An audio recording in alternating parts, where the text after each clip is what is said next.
విప్లవకారులను మీ పేరేదంటే, మీ ఊరేదంటే, మా పేరు ఊరు విప్లవమే అంటారు. అలా విప్లవంలోకి అనేక మంది వీరులు వచ్చారు. మావోయిస్టు పార్టీ పెద్ద దిక్కును కోల్పోయింది. దీంతో ఆ పార్టీ వెన్ను విరిగినట్లయింది. నక్సల్బరీ ఉద్యమం నుంచి ఇప్పటి వరకు మావోయిస్టు పార్టీ ఎందరో అధినాయకులను కోల్పోయింది.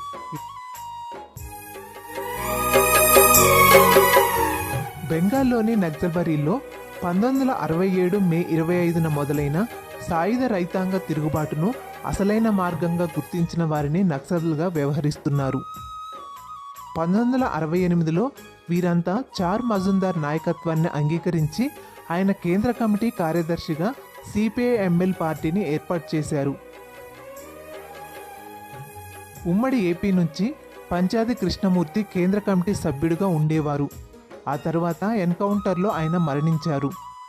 చారు మజుందార్ పోలీసులకు పట్టుబడి 1972 జూలై 28న కస్టడీలో చనిపోయారు. పోలీసుల అదుపులో ఉండగా ఒక కేంద్ర కమిటీ కార్యదర్శి మరణించిన తొలి సంఘటన అది. మందిరో ఒక్కరు పుడతారయ్య మీలాంటోళ్ళు, జాతికే ప్రాణాలను అంకితం చేసేటోళ్ళు.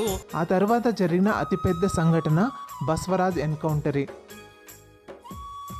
1980లో పీపుల్స్ వార్ ఏర్పడే నాటికి సిపిఐ-ఎంఎల్గా ఉన్న పార్టీలో అనేక మంది సాయుధ పోరాట పందాలో సాగారు. కానీ పార్టీకి సారథ్యం వహిస్తున్న వారెవరూ ఎన్కౌంటర్లో మరణించలేదు.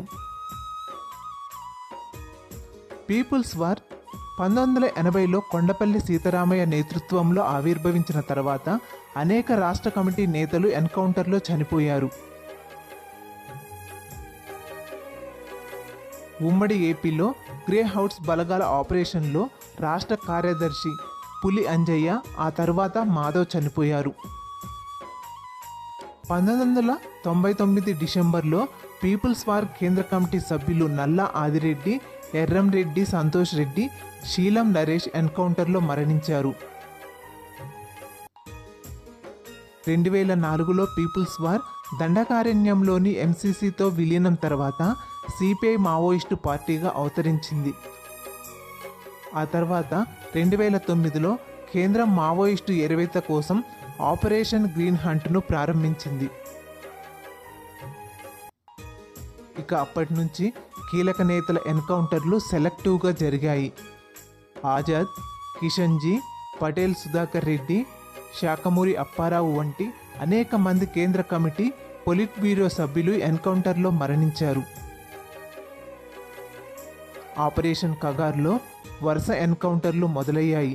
ఛత్తీస్గఢ్, ఒరిస్సా సరిహద్దుల్లో గరియాబాందుల్లో జరిగిన ఎన్కౌంటర్లో కేంద్ర కమిటీ సభ్యుడు చలపతి మరణించారు. ఆ తర్వాత ఛత్తీస్గఢ్ కమిటీ కీలక నేత రామ్జీ మరణించారు.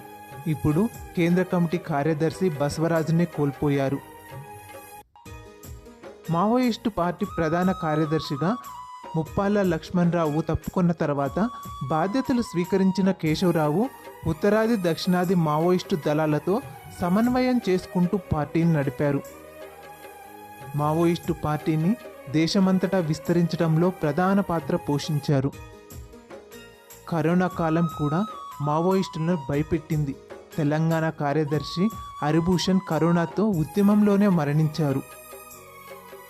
కేంద్ర కమిటీ సభ్యునిగా ఎన్కౌంటర్లో మరణించిన నల్లా ఆదిరెడ్డి భార్య సరోజిని కరోనా బలి తీసుకుంది. ఆ విప్లవంలోకి వచ్చినటువంటి వీరులు విప్లవాన్ని ప్రేమించి వచ్చారు.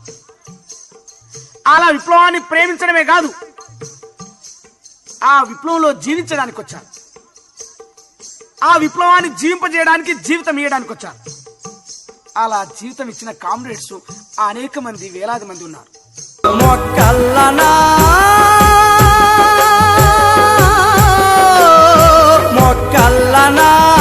తల్లులను అడిగాను, ఎక్కెక్కి ఎర జెండనడిగాను.